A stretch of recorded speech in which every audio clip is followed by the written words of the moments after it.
Yeah, I was talking about this to a friend of mine recently, and he and I met through the PMI group, the Project Management Institution. Our chapter here in Denver is huge, and it's a very active group. We do a ton of events, and I connected with my friend Jeff because he's not just a CIO who is running a large, he's always doing new projects and things for the organization, but he's also somebody who really understands people and leadership and the soft side of things. I hate the soft skills term, but that's what it is.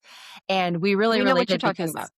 because and we were talking about change management, and we were talking about change management in scope of software implementations. And you can do everything right from the perspective of, getting the right people on board, getting your risk registers, planning the schedule, planning contingencies. You can do all of those things. But if you don't get the people on board with the why behind it, that entire project can fail. And you can waste hundreds of thousands of dollars on something that could have worked if you had just a very, very simple kind of kickoff to get everybody on board and to help them understand the why behind it, to get their feedback, to get their buy-in. And that's not just at a leadership level, but it's all the way across the board. Anybody who's going to have to use that technology, change management is so influenced by the actual people doing the work that it was a huge lesson for an organization that